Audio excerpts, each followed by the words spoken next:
This woman is Mineko Goto, the executive secretary of Zazen Group, Japan's largest company. She will host deadly games organized by the company. In the first game, if a person can't solve the riddle, a giant iron ball will fall on them, crushing them to death. While participants watch in fear, Mineko explains the reason behind the game and its rules. She reveals that the Zazen Group is searching for a talented person to be the group's chairman. He will become Mr. Zazen's successor. Zazen Group's gross assets are 100 trillion yen, and they are conducting a test to select a successor. The person who wins the final not only becomes the next chairman of Zazen Group but also receives 100 billion yen. The company is building the world's best amusement park called Dream Kingdom, where all the games will take place. However, the first game will happen in this area, and those who pass it will be allowed to enter the Dream Kingdom for the final selection. At the beginning of the game, Mineko tosses a dice into a container, showing its face on the screen for everyone to see. She throws the dice 3 times, with each throw showing the number 1. After the 4th throw, she covers the container, starting the actual game. Participants must rely on their intuition and observation skills to guess the number. Each face of the dice has 6 large rings numbered from 1 to 6. Participants pick a ring to stand in, corresponding to their guesses. If they guess right, they can enter the Dream Kingdom, but if they guess wrong, a real iron ball will fall on them. They have 30 minutes to decide, and anyone not in a ring by then gets disqualified. Also, chatting with others or sharing answers leads to disqualification. Mineko rings the gong, kicking off the 30-minute countdown. Zero, a math whiz, and his pals Chikara, Hiroshi, and Suonao are among the participants. When Chikara hears the rules of the dangerous game, he freaks out. This sparks an argument between him and Hiroshi. Chikara wonders if they can stay safe by leaving the ring immediately after a wrong guess. Hiroshi calculates that with just a 1/6 chance of survival, there's an over 80% chance of death. A gangster named Seiji jumps into the discussion, suggesting that the chances of rolling a 2 to 6 are also 1/6. Another gangster, Sakura, shares his theory that the dice might be rigged, suggesting its mass is shifted, causing certain faces to come up more often. The dice is unstable because its weight isn't balanced, which could explain why the number 1 kept appearing repeatedly. He thinks that Mineko instructed them to rely on intuition and observation to guess the number, so choosing 1 based on the dice's weight is a decision made through observation. Seiji counters that if Sakura is so sure about his answer, he should be the first to step into the ring. Amidst the discussions, Mineko speaks up and offers the participants a favor. She says that anyone in a ring when the game ends, regardless of their guess being right or wrong, will be allowed to join the next game. However, this will apply to them if they are still alive. While the participants ponder over the offer, Shurub, a 3rd-year student from a private middle school, heads to the number 1 ring. Seeing this, other participants follow him into the ring, thinking he might have figured something out. However, Zero is still contemplating the answer. With Mineko's statement about being allowed into the next game if they're still alive, Zero considers that they might not need to guess right. He believes that if they can proceed without guessing the correct number, then guessing right might not be essential to winning the game. Zero's friend, Chikara, who suspects Zero of deceit, decides to join the others at Ring 1. Meanwhile, Zero continues to ponder Mineko's words and how she tossed the dice. He notices something odd about Mineko's previous dice throw. Firstly, she didn't explicitly state that the screen would show them the dice inside the container. She merely mentioned that if she threw the dice, the participants would see a dice on the screen. There was no mention of it showing the face of the dice she tossed. Zero speculates that the dice shown on the screen were actually thrown into the container in the opposite direction the 4th time, meaning what they saw on the screen was completely fake. If that's the case, Mineko didn't roll 1 3 times in a row. Therefore, the probability of getting 1 is just 1/6 like the others. With that said, he enters the 2nd ring, still unsure if it's the correct answer. After hearing Zero's explanation, the participants leave the 1st ring. Zero sits near the walls of the ring, and his friends follow him, putting their trust in him. Then, Zero asks Shurub if he won't come out of the ring. Shurub responds that he won't, saying that the game is like picking up money on the ground. Yuki Hikawa, one of the participants, overhears this and murmurs something in Seiji's ears. With only 3 minutes remaining, the duo calls Chikara and informs him that the actual answer is number 3. They do this because they want to sit near the ring's walls like Shurub and Zero, but if they do, other participants will follow suit. They lie to Chikara that 3 is the answer so they can deceive him. When other participants attempt to enter the ring, Seiji informs them that it's not the correct answer and that they're just trying to trap Chikara. With 1 minute left, one participant tells others that the correct answer is 5. This is because 5 appears most frequently when rolling a dice. Everyone enters ring number 5, but when Sakura tries to join, he's kicked out. When asked, Zero confirms that 5 might be correct. This is because dice are crafted unevenly, causing opposite sides to have different weights, shifting the center of mass. Thus, 5 is more likely to occur. His friends ask if they should switch rings, but Zero insists on staying. In fact, he tells Chikara to join him in ring number 2, claiming they're trying to trick him. With 10 seconds left and nothing in mind, Sakura enters ring number 4. The guards lock the door, preventing anyone from changing their location. Realizing that Chikara will likely be crushed under the iron ball, Zero decides to help his friend. He jumps from one ring to the other, moving Chikara away from the center. Zero then instructs him to keep his knees up, back against the edge, and sit attached to the fence. As time runs out, everyone hopes their ring number is correct. When Mineko opens the container, it's revealed that the correct answer is 4. It appears only Sakura has won, and everyone else will face death. Soon, the iron balls are launched, and fortunately, all those sitting near the fence survive. This is when Zero tells Chikara that he had no idea which number it would be, because he thought the game wasn't about guessing which face comes up. The moment Manito said that anyone in the ring when the game ends can still enter the next game,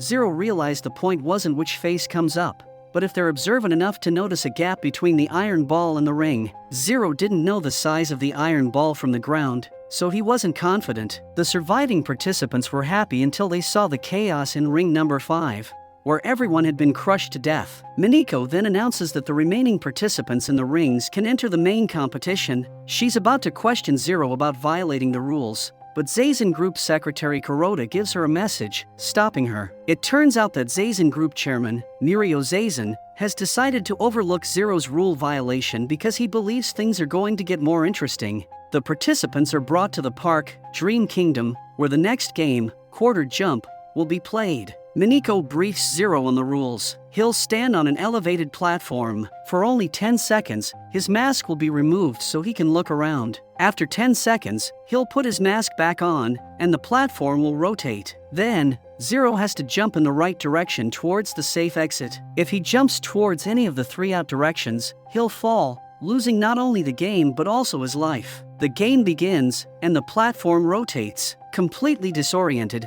Zero can't recognize where the safe exit is. He cannot even throw things to check for safety because doing so would disqualify him. If both participants jump correctly, the one who used less time wins. They're limited to 10 minutes in each direction. In Quarter Jump, 4 people act as voices, standing in each direction, whether they stand in the safe or out area. If they can make the participant jump in their direction, they earn 1 ring. So, the participant must deduce which one of them is standing in the safe area. As the 10-minute timer begins, Zero hears his friend Hiroshi's voice coming from the out direction. When asked why he's there, Hiroshi explains he volunteered for the game to save his friend. Claiming he's in the safe area, Hiroshi advises Zero to jump. As he expresses relief that he can finally be helpful, Zero recalls a time when Hiroshi apologized to him for causing trouble. The conversation confirms to Zero that it's indeed Hiroshi. While conversing with him, Zero asserts that his friend would never tell him to jump towards the out area, even if someone pointed a gun at him. Trusting it's his friend, Zero decides to jump in that direction, believing it to be safe. However, before taking the leap, he decides to test Hiroshi once more, asking him work-related questions, which Hiroshi answers accurately. Soon, Zero realizes that not only the voice of Hiroshi but also the memories are real. Despite this, he decides to ask one last question. He asks Hiroshi to look at his glasses temple, where they hook onto his ears. Inside, there are numbers and symbols representing the measurements of the frame and lenses. Since Zero had just seen the number earlier that day, he wants Hiroshi to repeat it for him. However, this is where the imposter gets caught. It turns out the company's man deceived Hiroshi into thinking he was helping Zero, while actually recording his voice for a speech synthesis system to create an AI voice. When the imposter claims he bought the glasses a long time ago and the readings are gone, Zero immediately senses something's off. He exposes the imposter and saves himself from falling to his death. After the first failed attempt, it's now time for the second voice to convince Zero to jump towards him. That person is Zero's high school classmate, Kazuya. Earlier that day, Kazuya protected Zero from gangsters, strengthening his claims of being in a safe spot. He tells Zero that he always looked up to him in high school and took inspiration from him. While he talks, it's revealed that he's standing behind the out area, and indeed, wants Zero to die. It seems he's brought his personal grudge to the game, and Zero was completely unaware of it. Zero was about to take a step, but suddenly he stops. When Kazuya asks why he stopped, Zero responds with a question. He asks Kazuya if his shoes are pointing straight at him. Kazuya looks through the peephole but can't see his feet. Desperate for Zero to die, Kazuya assures him that his feet are straight and he can jump without further thought. This is when Zero catches Kazuya's lies. Earlier, he had tripped, causing his shoelaces to untie. Now, Zero realizes that if Kazuya were in the safe area and could see his shoes clearly, he would have warned him immediately. Someone is about to risk their life to jump, but their shoelace is untied, indicating the person on the other side couldn't see it. The iron wall created a blind spot in front of Kazuya. As he gets caught, Kazuya admits to Zero how much he hates him. It turns out that back in high school, Kazuya was a top student not only academically but also in sports. However, when Zero joined the school, he began surpassing Kazuya in everything. There was nothing Kazuya could beat him at. But before the last relay, which their swim team had to win after a previous victory, Zero took pity on him and refused to be the anchor leg of the team so that Kazuya could take his place. The team lost the match that day, and Kazuya was humiliated by other team members for it. Since then, he has been trapped by Zero's shadow. When he saw Zero in the Dream Kingdom, he decided he would defeat him, or even kill him no matter what. Zero was shocked to hear this, but remains calm and forgives Kazuya. Now, only two directions remain, with two voices standing at the same time. The correct answer is one of the two. The company decides to send Seiji as the third voice. Entering the out area, Seiji immediately claims that he's on the safe side and urges Zero to jump in his direction. Zero recalls that when he stood at the edge, the person in the out area couldn't see his feet. Now, he can use a coin and place it in the blind spot. If Seiji can't identify the coin Zero placed at the edge, then he's in the out area. If his answer is correct, he's in the safe area. With this thought, Zero places the coin in the blind spot and asks Seiji if it's a 10 yen coin or a 100 yen coin. To waste some time, Seiji tries engaging Zero in conversation. He admits to hating Zero but claims that since he's in the safe spot, he has no choice but to guide Zero in the right direction to earn a ring. He resents having to save Zero in this game. When Zero asks about the coin again, Seiji responds that it's too shiny to see clearly. Soon after, Mr. Zazen's secretary gives Seiji a mirror attached to a rod, allowing him to see the coin easily. Upon closer inspection, Seiji reveals that it's neither a 10 yen nor a 100 yen coin, but a 50 yen coin. This leads Zero to believe that Seiji's side is the safe area. However, before making a final decision, he decides to check the other direction. He places a coin in the other direction and asks the other voice what coin it is. The voice turns out to be Miniko, who claims she can't see the coin because she isn't wearing her contact lenses. She tells Zero that she's his savior and he should jump in her direction. Now, Zero is torn between whom to choose. He once again places two coins in Seiji's direction and asks him about them. This time, Seiji immediately answers the question, raising suspicions in Zero. Previously, he took too much time to respond, even claiming the surface was too shiny. But this time, the response was quick, making Zero believe that Seiji might have used a stool or a mirror to see the coins. Suddenly, Zero gets an idea. He places the coin in Seiji's direction but in such a way that he can't see it from the front. Without hesitation, Seiji immediately uses the mirror and gives the correct answer. Realizing that Seiji is indeed utilizing some kind of tool, Zero wastes no time and jumps in the direction of the safe area, completing the game. Mr. Zazen, in his wheelchair in the safe area, puts his hands on Zero's shoulders and orders him to step forward. Unbeknownst to Zero, there is a hole in front of him, and those hands are not Mr. Zazen's but mere prosthetics. Realizing Mr. Zazen can't reach his shoulder because he is in a wheelchair, Zero grabs the prosthetic hands and throws them away. The guard holding the hands barely manages to survive. Zero then takes off his mask and tells Mr. Zazen he won't play his nasty games anymore. Mr. Zazen responds that as long as Zero is here, whether he lives or dies will be decided by his finger alone. Zero barely makes it in time, but he passes. Depending on Shirob's result, he can or cannot be the winner. Now, it's Shirub's turn. He is taken to the platform, where he employs a clever trick to secure his win.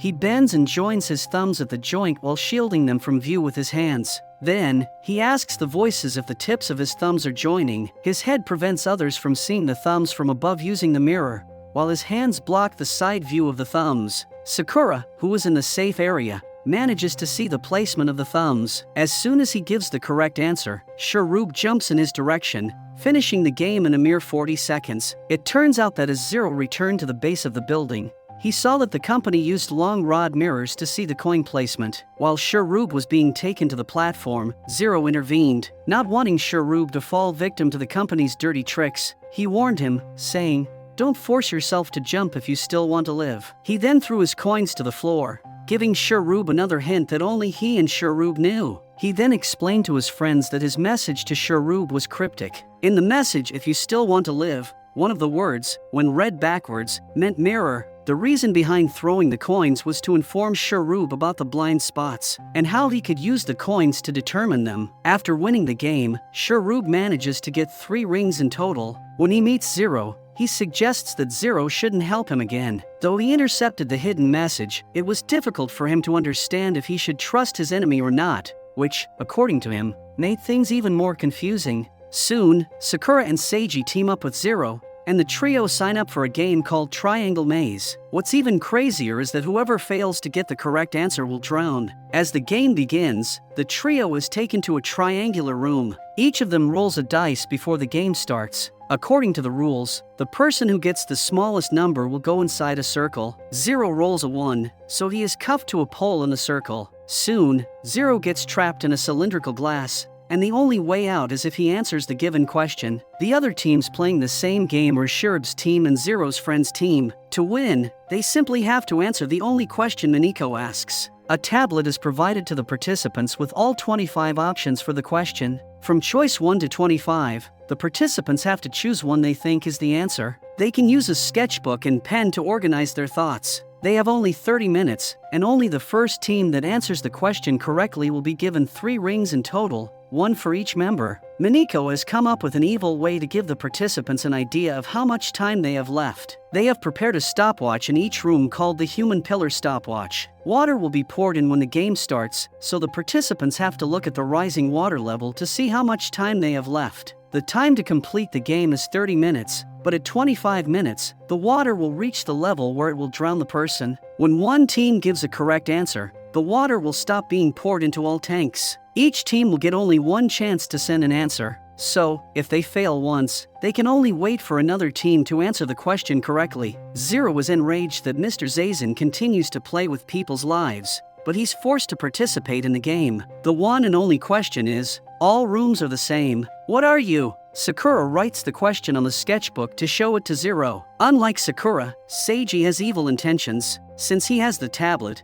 he decides to delay sending the answer until after 25 minutes. By then, Zero, his biggest opponent, will be drowned, and in the remaining 5 minutes, he plans to choose the correct answer and get the rings. A fight erupts between him and Sakura, who has entered the game only because of Zero, believing he would help him get to the 100 billion yen. When Seiji refuses to show him the options, Zero responds that it's actually better if he doesn't see them. To start with, Zero instructs Sakura to look around the room to find a clue. When Sakura doesn't find anything, he thinks of finding ways to save Zero. Even if he can't get a ring, if Zero survives, Sakura can still use his help in the next games. Desperate to save Zero, he grabs a steel pot from the corner of the room to break the glass. Below the steel object, he finds the letters A and O written on the floor. When Seiji shows the placement of the letters to Zero, Zero instructs them to check other corners too. However, upon investigation, they are unable to find anything. Suddenly, Sakura reveals that he might have decoded the answer. He thinks that the correct answer is C. It's because the letters AO sound like a Japanese word meaning blue.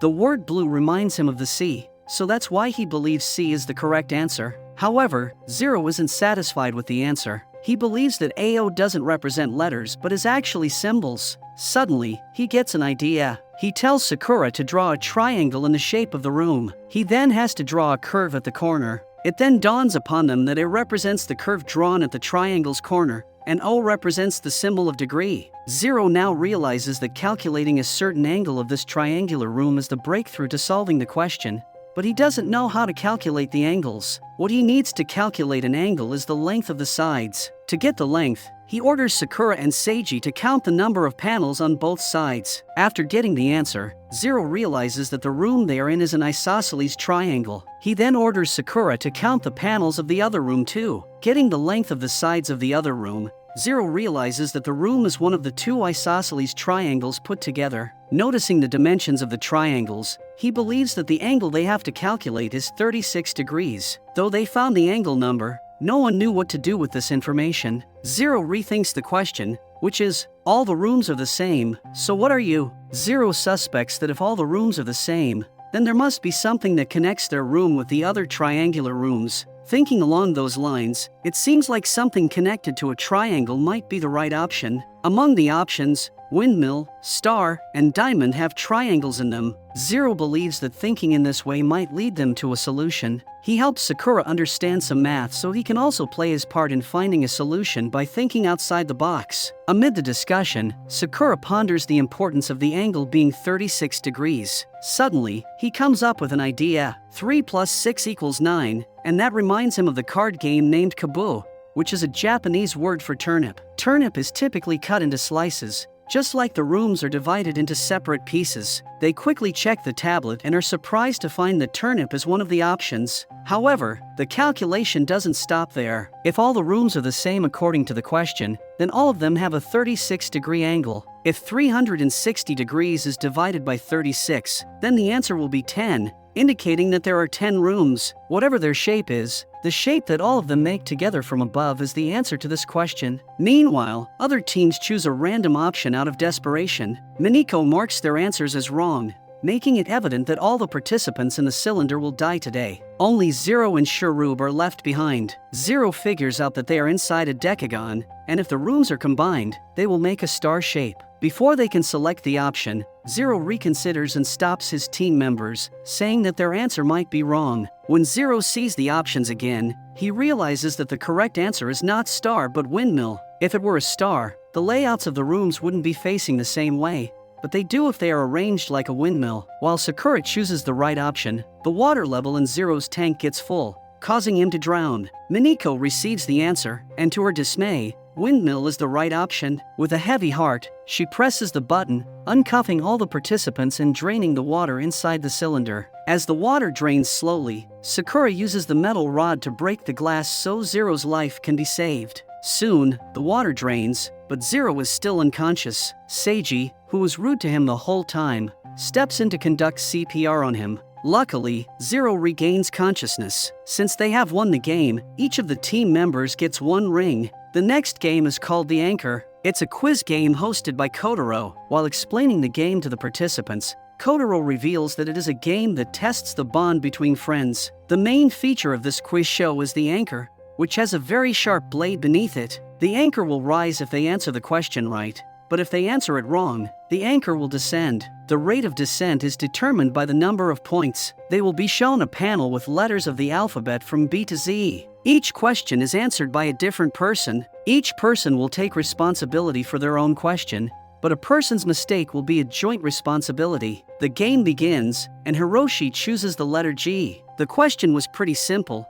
but he couldn't answer it, resulting in the team getting 1 down point. The next question is asked to Zero. Being the genius that he is, he immediately gives the correct answer, gaining 2 up points. Now, it is Yuki's turn. He is asked, what does ROAS stand for? Yuki gives the correct answer by responding that it stands for Return on Advertising Spend. While playing the game, Zero senses something strange. The anchor's position hasn't changed, regardless of whether answering a question is right or wrong. He is not sure if his observation is correct since the anchor is moving very fast. When Hiroshi selects the alphabet N, instead of the number, alphabet A appears. It is when Kotaro reveals that A means an anchor question. Correct answers are saved as up points, while wrong answers are saved as down points. The anchor hasn't risen or lowered at all, but the next anchor question will decide the fate of its movement. If the answer is wrong, depending on how many points are in the down section, the anchor will be lowered, and vice versa. Now, there are 4 points for correct answers and 1 point for an incorrect answer. No matter how many questions they answer correctly, if they get the anchor question wrong, everything will be in vain. Since Hiroshi has selected an anchor question, he is asked what is drawn on the back of a 1,000 yen note. Hiroshi delves into his memories and responds that a crane is drawn on the back of the note. Unfortunately, his answer is wrong, and the anchor is lowered by 1 point as a result. Kotaro informs the team about 6 anchor questions. Zero quickly realizes that the anchor questions are probably the letters in the word anchor. Therefore, he must select the anchor questions before the host catches on to his strategy. However, this time, he opts to choose T to avoid Kotaro catching onto his plan. It's a straightforward math question, and being a math teacher, Zero promptly answers it. Now it's Yuki's turn. He's confronted with a challenging question about the Greek name for the pattern on a Chinese bowl. There's no way Yuki could know the answer, resulting in the team losing 4 points. Mineko instructs Kotaro to allow Zero to answer the question. Zero promptly provides the correct answer, shocking Kotaro. However, Zero doesn't receive a point for it. He continues to guess the correct answers, frustrating Kotaro, who wants to see him lose the game. This is when Mineko suggests asking Zero an unsolvable question. Kotaro then asks Zero how many lovers Mr. Zazen currently has. After careful consideration, Zero responds with 53. However, the answer is incorrect. The correct answer is 365. Mr. Zazen has a different lover for each day of the year. Initially happy at Zero's failure, Kotaro soon realizes how close Zero was to the correct answer. Zero answered 53. Assuming that Mr. Zazen changes his girlfriend every week. So, it wasn't a random guess but a calculated deduction, which enrages Kotaro. He can't bear the fact that Zero is a genius. Now it's Hiroshi's turn, and he decides to choose R. Recognizing it as an anchor question that Hiroshi won't be able to answer, Zero begins acting as if Kotaro had wanted him to from the start. Knowing Kotaro enjoys causing discord between friends, Zero starts speaking rudely to Hiroshi, blaming him for all the mishaps in his life. While Kotaro is amused by their exchange, Zero subtly gestures to Hiroshi to choose another letter. Seeing Zero make a fox gesture with his hand, Hiroshi quickly understands what Zero is trying to convey. So, he opts for the letter F. As expected, Hiroshi gives the wrong answer, resulting in more down points. It's now Zero's turn, but Kotaro gives the turn to Yuki, claiming Zero has already answered 2 questions in a row. To Zero's disappointment, Yuki selects the counter question. Predictably, he provides the wrong answer, allowing Kotaro to lower the anchor. Fortunately, the anchor still can't reach the foreheads of our participants. Zero communicates with Hiroshi using coded language, asking if he knows his motto best. Reflecting on how Zero reversed words earlier to convey a message to Sharub about the mirrors, Hiroshi reverses the words and realizes that Madab can be reversed as bottom. He finally grasps that Zero wants him to choose letters from the bottom line. Zero breathes a sigh of relief upon realizing that Hiroshi has understood the task. When Hiroshi selects V, Kotaro gives him the next question, which is worth 4 points. The question pertains to the volume of the Tokyo Dome, which is 1,240,000 cubic meters. Hiroshi is asked how many times someone could fill the Tokyo Dome using all the water in the ocean. Although the question appears challenging, Zero begins his calculations and eventually figures out the answer. However, he can't divulge it to Hiroshi due to the rules. With no clue in mind, Hiroshi selects option 3, which turns out to be incorrect. Fortunately, the team gains 4 points thanks to the wrong answer. Next is Zero's turn, and Kotaro is prepared to corner him with an unsolvable question. To avoid arousing Kotaro's suspicion that he knows the location of the anchor questions, Zero randomly selects a letter worth 4 points. Kotaro then takes some coins out of his pocket and spreads them on the counter, giving Zero 10 seconds to observe them. He hides a coin in his hand and asks Zero to guess which coin it is. Zero understands that it's just a guessing game, not a quiz, but he ponders nonetheless. Eventually, he tells Kotaro that the coin in his hand is an American coin, either a 25-cent piece, a dime, a nickel, or a penny. When Kotaro asks for evidence to support his answer, Zero points out that Kotaro arranged a pile of coins to conceal the actual coin chosen for the game. Additionally, Zero notes that there are many English surnames in Kotaro's full name, implying that his father or grandfather is American. Observing Kotaro's expression, Zero becomes certain that his guess is correct. This conclusion is derived from logic, and now he believes that the rest is up to luck. Zero believes that Kotaro has brought a 1-cent coin to the show because it's so rare that even most Americans have never seen one. As Kotaro opens his fist, it's revealed that he has a $1 coin, which is very close to Zero's guess. Even though Zero gave the wrong answer, Kotaro still can't comprehend how Zero made such a near guess. However, with the down points increasing, it becomes even more challenging for the team to win the game, let alone survive it. It's Yuki's turn, and he chooses a letter with an anchor question. Once again, it's a math problem, but Yuki is given only 10 seconds to solve it. Kotaro presses the down button, causing the anchor to lower so much that it grazes Hiroshi's forehead. Fortunately, the cut isn't deep. Once again, it's Hiroshi's turn. He's faced with a simple math problem that he has to solve in 20 seconds. Hiroshi attempts to tackle the problem the hard way, but Zero advises him that it's much simpler than he thinks. This guidance helps Hiroshi arrive at the answer before the timer runs out. Instead of awarding the team up points, Kotaro gives them down points, alleging that Zero helped Hiroshi with the answer. Next up is Yuki's turn, and he selects the letter X. It carries a 1-point question that he's unable to answer, resulting in the team gaining 1 down point. When it's Zero's turn, he chooses an anchor question, but it appears that Kotaro has prepared an even more challenging question for him. Kotaro mentions a scar of a single character on the side of his stomach, something like a souvenir from his teen years. Zero has to identify what character it is. Though it seems challenging, Zero doesn't lose hope. He starts gathering more information about Kotaro's past. Kotaro responds that he attended a high school famous for its naughty students. He admits to doing some wild things back then, resulting in the word on his stomach. When Kotaro mentions having many followers, Zero catches him. He points out that despite Kotaro's attempts to boast, he doesn't come across as someone who would excel in physical altercations, nor would he be popular among peers due to his unpleasant personality. Moreover, Zero notes Kotaro's enjoyment of their arguments, and his discomfort when they get along, suggesting he lacked genuine friendships and grew to despise the idea of them. Kotaro's facial expressions confirm that what Zero was saying rings true. At this point, Zero proposes another theory. He asks if the character on Kotaro's stomach is a remnant of the bullying he endured. Furthermore, Zero deduces that Kotaro's ability to talk about it with pride indicates it's not a symbol of humiliation for him. Zero believes that Kotaro has hidden a message meant just for him, the lone victory amidst his days of being bullied. When Zero recalls Kotaro's full name, Shiroyama Kotaro, he immediately realizes that Shiro is the character he etched on his stomach. Shiro from his name means castle, but when written upside down, it forms another word, Rashi, meaning killer. When Kotaro removes his shirt, it's confirmed that Zero's guess is correct. Mineko laughs at Kotaro for losing to Zero once again. Fortunately, the anchor moves upward due to Zero's correct answer. The game continues, with Yuki gaining 4 up points and Hiroshi receiving 4 down points. Now it's Zero's turn. Believing the anchor question is an O, Zero selects the alphabet, only to discover that Kotaro has changed the location of the anchor panel. Now, even if Zero manages to answer all the questions correctly and accumulate a bunch of up points, it will all be in vain if he is unable to obtain an anchor panel. It's Yuki's turn, but he fails to answer the following question, adding 4 more down points to the panel. The following question is directed at Hiroshi, who, as expected,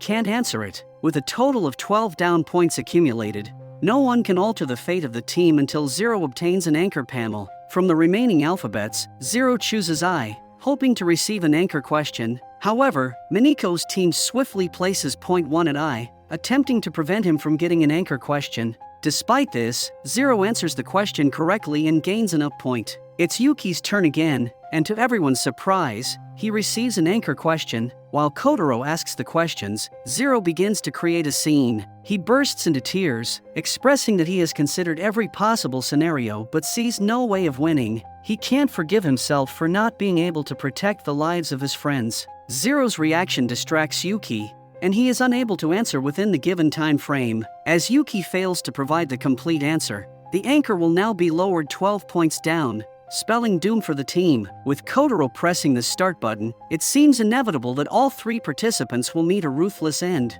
However, things take an unexpected turn when the anchor gets stuck to the platform and is unable to reach the participants. It turns out that Zero had already calculated that the anchor would be lowered enough to hit the platform. He deliberately distracted Yuki earlier to ensure he gave the wrong answer. it's revealed that Zero had been calculating the measurements from the beginning. Zero calculated the distance between his head and the anchor using his arm. He then monitored the anchor's position each time it was lowered by a certain number of down points. Through his observations, he determined the exact number of down points needed to bring the anchor to the platform. Everything unfolded according to his plan, and he successfully saved the lives of his friends through critical thinking and careful observation. Unable to accept his defeat, Kotaro decides to restart the game. However, Mr. Zazen interrupts Kotaro, declaring Zero as the winner of the game. It turns out that the remaining 2 letters had 10 points set by Kotaro. If Yuki had been able to answer the anchor question correctly, they would have been able to keep the anchor above their heads, even if they got the last question wrong. Kotaro wouldn't allow them to clear the game so quickly. If they tried to play until the end, then it would have ensured their deaths. For altering the rules, Mr. Zazen promptly kicks Kotaro out of the building without even compensating him for his job.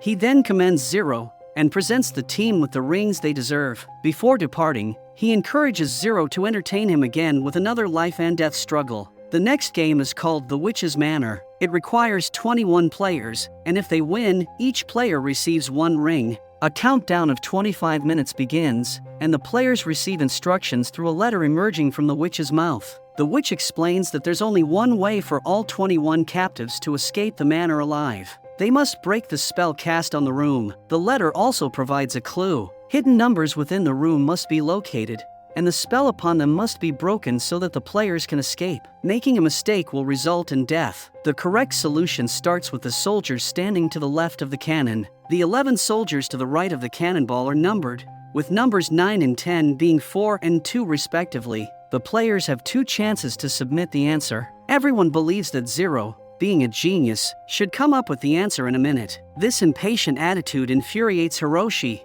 First, Zero examines the panel where the answer will be entered. He notices that there are spaces for 2 numbers in both input areas, indicating that the number consists of 2 digits. While exploring the room, Shikara points out that there are numbers written on each soldier depicted on the room's wallpaper. The other players start counting the number of soldiers, but Zero remains focused on deciphering the letter. Eventually, he realizes that the witch mentioned hidden numbers, but since the numbers on the soldiers are visible, they can't be the ones they're looking for. Realizing this, Zero addresses the players and informs them that the numbers written on the soldiers are fake and intended to mislead and confuse them. He believes that there must be hidden numbers in the room similar to those found in temperature or humidity readings. Zero then comes up with an idea. He instructs the team members to stand with their backs against the wall and spread out their arms. After obtaining their heights, he informs them that the measurement of one's wingspan from fingertip to fingertip is roughly the same as their height. By adding their heights, he calculates the measurement of each wall to be approximately 14.14 meters. Zero then explains that each side of the room measures the square root of 2. Seiji asks Zero for evidence to support his theory. Zero then points to the cannonball mentioned in the letter.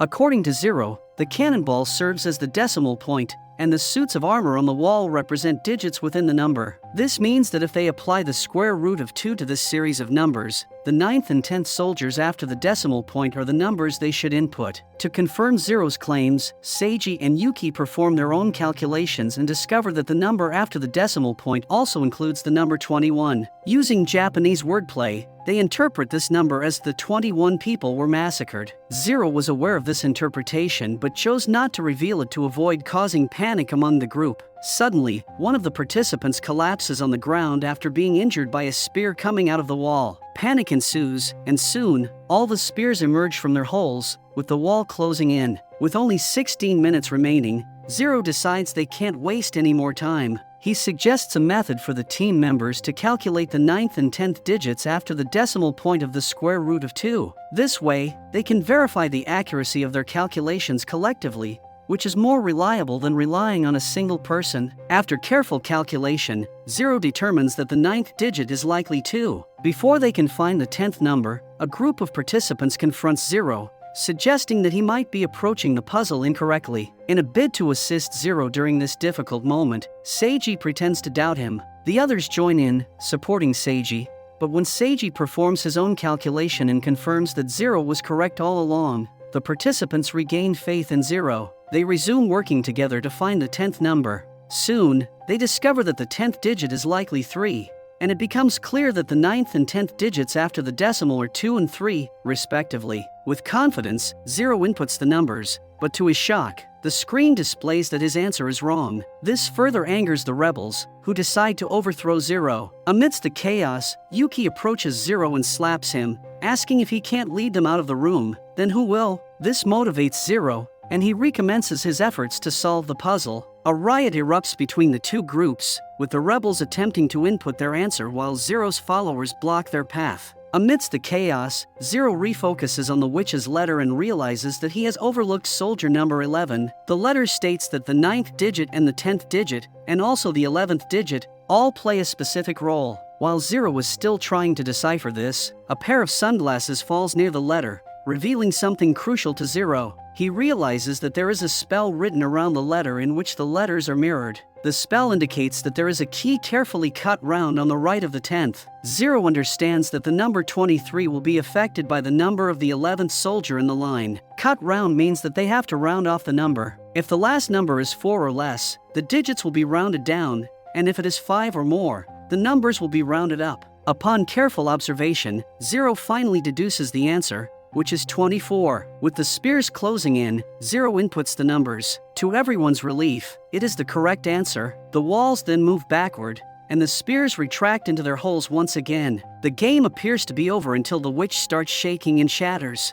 A 3-minute countdown begins. Additionally, more holes appear on the walls, revealing that there will be a rain of arrows from each side. A new letter emerges from the witch's mouth, in which the witch declares her intention to still kill them all. She provides another clue. Think, for a moment, about the answer you found, 24, and the number of people assembled, 21. These numbers have a sort of relationship. Amidst the chaos, Chikara discovers some shields that emerged from the witch when it broke. He positions them around himself to shield himself from the arrows. Upon seeing Chikara taking cover behind the shields, other participants follow suit. Zero notices a pattern on the floor and finally decrypts the witch's clue. If 21 players use the 24 panels from the witch's broken body, they can protect everyone from the arrows. When Zero shares this insight with the others, they immediately begin arranging the panels on the floor. With 1 minute remaining, everyone is inside the barricade except for the player who was previously injured.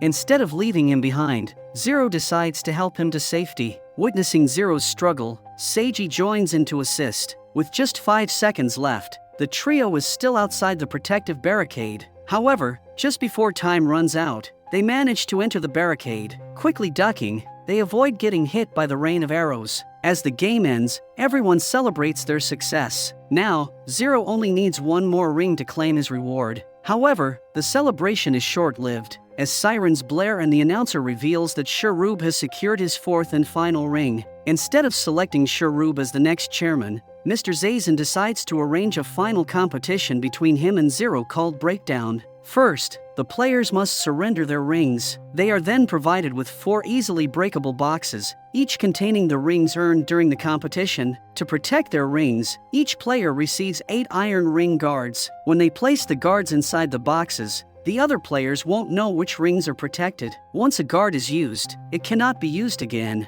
The objective is not only to safeguard their own rings but also to determine which of their opponent's boxes contains an unguarded ring. Taking a guess, they will use a hammer to break their opponent's boxes. The first person to crush even one of their opponent's rings will be declared the winner. Each player will have 1 chance per round, with 3 rounds in total. If, at the end of the game, both players have protected their rings, the player with the most guards remaining will be declared the winner. To determine the order of play, the secretary presents a roulette wheel. Shurub declines to spin the roulette and offers the opportunity to Zero. When Zero spins it, he loses, allowing Shurub to start each round. Shurub's eyes are covered with a blindfold so Zero can place the guards inside the boxes. In order to observe how Shurub sniffs out unprotected boxes, Zero decides to use 4 guards to protect all of his boxes. Now, it is time for Shurub's attack. His blindfold is removed, but he refuses to attack, stating that Zero has guarded all 4 of his boxes and there would be no point in attacking. His extraordinary observation skills leave everyone shocked. The boxes are removed,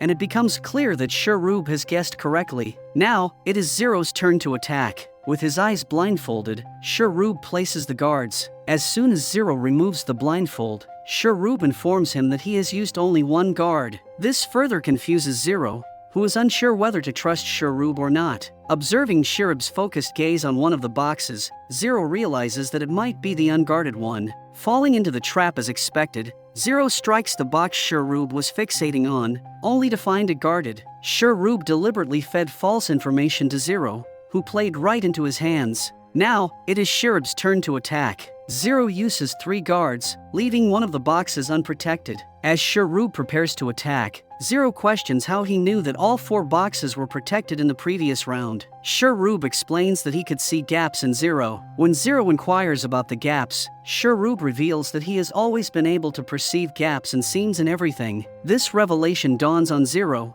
and he realizes that Sherub possesses extraordinary instincts. Despite Zero's efforts to conceal his expressions, Sherub still manages to see right through him. He points out that Zero has used 3 guards this round, leaving only 1 box without a guard. Since Zero has only 1 guard left, Sherub believes that even if he makes it past this round, he can't win. With that said, he launches his attack but is unable to break the unguarded box. Now, it is Zero's turn. Since Sherub had 7 guards left, he uses 4 guards for this round. Sherub even informs Zero that he has used 4 guards. Zero launches his attack and realizes that Sherub was telling the truth all along. The final round begins, and Zero has only 1 guard to protect his boxes. Reflecting on how Sherub requested to team up and said to him that he wanted to change the world, Zero realizes that Sherub is willing to sacrifice his life for that purpose. Zero tells Sherub that he needs someone he can trust, emphasizing that no matter how many followers he has, they will eventually become his enemies. Despite gaining authority and using it, the world won't change.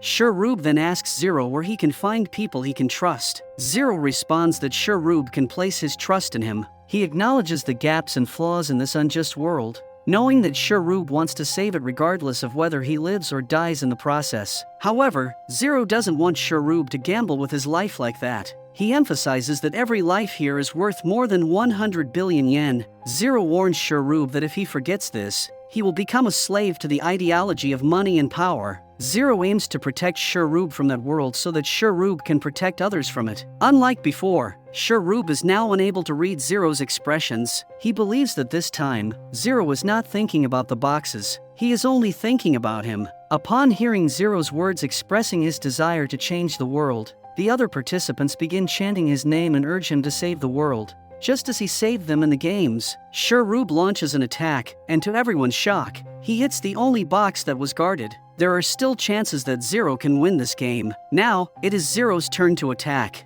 Unbeknownst to him, Mineko has prepared something to ensure he loses the game. A fake ring box. It appears to contain a guard, but it's actually just a regular box. She believes that Zero will fall for this easy trap and avoid hitting the only unguarded box. When Sherub receives the new box, he immediately realizes Mineko's plan. Zero can see through a crack that the box is guarded, but Sherub tells him the truth, saying that the box is unguarded. Putting his complete faith in Sherub, Zero hits the fake guarded box, causing the ring inside to break. According to the rules, Zero has won the game, and will become the chairman of Zazen Group. Sherub is satisfied because he knows that he has placed power in the right hands. Saying that they will meet again someday, Sherub leaves the place. With Zero announced as the winner, his friends celebrate his success. Mr. Zazen calls Zero inside the office and congratulates him for becoming his successor. Amid their conversation, suddenly, Mr. Zazen feels a severe pain in his chest. After he is taken for treatment, his secretary informs Zero about Mr. Zazen's will. If something were to happen to him, then the Zazen Group would be transferred to his successor immediately. Learning that Zero will become the owner of trillions, his friends can't control their happiness. However, their joy is short-lived as Mineko approaches Zero and asks for a final battle with her. Zero could easily refuse the request. However, when he sees Mineko's brother, Mitsuru, in a wheelchair, he can't help but agree to the battle. It turns out that Mitsuru is none other than Zero's old friend, who lost his legs partially because of Zero. Until now, Zero has been living with this burden. Mineko hates Zero and holds a grudge against him, because she believes Zero is responsible for her brother's condition. The final game, Day and Night, begins. It is an unusual poker game, played according to the Dream Kingdom's original rules. Zero will be given 26 cards containing only clubs and spades, while Miniko will have the cards containing diamonds and hearts. There will be 3 rounds. Using the 26 cards, Zero has to make 5 hands of 5 cards. From the strongest to the weakest, the hands he can make from his cards are Royal Straight Flush, Flush, Straight, 2 pair, 1 pair, and the Hog. The first rule is that they cannot repeat hands in this game. For example, in a single game, they cannot create 2 Royal Straight Flushes. They will hide their hands behind the screen so their opponent cannot see. Both of them have to guess what hand their opponent has made. If a player is able to make a stronger hand than their opponent, they will take the number of the highest card in their hand and add it to their score. For example, if they were to win with 1 pair, they would gain 8 points. Moreover, an ace does not stand for 1 point, but 14, the highest card value. If the 2 hands are the same, then the win will go to the person whose turn it is. It means, on their turn, they should match a hand that is stronger than their opponent's, and if they are the same, they get points anyway. If a player were to select a Royal Straight Flush on their turn, and pit it against their opponent's Royal Straight Flush, they would win. And because it includes an ace, it would add up to 14 points. In the first 2 rounds, each player will receive a turn. In the final turn, they will reveal their cards at the same time. In the 3rd round, the person with the better hand will win. However, if the 3rd round ends in a draw, they will draw cards from a deck, and whoever draws the highest card will win. They will use a dart board to make the other person reveal the cards they hit. For example, if they hit ace and king, their opponent will have to show them the cards that they hit on the dartboard. So, the dartboard is a necessary tool for figuring out what hand their opponent has made. For each of the first 2 rounds, the players will have 2 darts to throw. In the 3rd, they will have 3 darts. To start the game and to determine the turn order, they play the roulette wheel again, and Miniko wins. The first round starts and both players set up their cards. Miniko, skilled at the game, confidently throws her darts at ace and king. Zero tries to aim his dart at good cards, but being new, 1 dart hits the wall while the other hits card 8. Now, the real game starts. With Zero's ace and king card shown, Miniko easily identifies the hand type, getting 14 points for her ace. She keeps identifying hand types and getting more points. Now it's Zero's turn. He watches closely and identifies 2 of Miniko's hands, earning 22 points. In the final turn, Miniko scores 41 points. Suddenly, a guard tells Miniko something, shocking her deeply. The guard has brought the chairman's message to Miniko. If she loses the game, her brother will be killed as punishment. She'll face consequences for tarnishing the Dream Kingdom with her personal vendetta against Zero. With that, the guard escorts Mitsuru out, adding more pressure on Miniko. The 2nd round starts, and Zero hits his darts on the king and queen. Meanwhile, Miniko aims at ace and 7. Zero begins and spots 2 of Miniko's strongest hands, earning a total of 49 points. He notices Miniko always plays her highest cards. Considering this, he plans to arrange his cards to appear as if they're his highest, but they won't be. With this strategy, Zero gradually gains control of the game. However, Miniko fights back, ending the round 6 points ahead of Zero. The 3rd round begins, and they arrange their hands. Miniko throws her darts, hitting king, queen, and ace. Zero only manages to strike ace, 7, and 8. Miniko appears relaxed as she can clearly see Zero's hands. She uses her strongest hand to reveal what she believes is Zero's Royal Straight Flush. However, when Zero flips the cards, Miniko is shocked to realize it's not a Royal Straight Flush but the weakest card posing as the strongest one. Though Miniko gains points because of her ace, she wastes her strongest card, which could have helped her hit other cards. Now, she needs to get rid of whatever hand holds the ace. She believes that the ace, king, and queen of spades are all in separate hands, making it impossible for Zero to make a Royal Straight Flush with his remaining ace. To shift the game in her favor, Miniko counters Zero's straight flush with her own. As soon as Miniko plays the cards, Zero reveals she has fallen right into the trap. The hand that appeared flush turns out to be just 1 pair. Having witnessed her skill with darts, it was clear to Zero which cards she would likely aim to reveal. In round 3, they each had 3 darts, and Miniko had the first attack. For Zero, it felt like a handicap at first, but knowing the cards Miniko would aim for, he set a trap. Now it's Zero's turn to counterattack. Firstly, he takes her flush with his own flush. When Miniko asks how Zero was so sure of his cards, he reveals his secret move. He noticed from the beginning that Miniko always arranged her cards in ascending order. When she showed her cards, it became quite easy for Zero to understand her hands. Finally, he attacks her straight, and the third round ends with a tie. Now, they will determine a winner by picking a card from the top of the deck.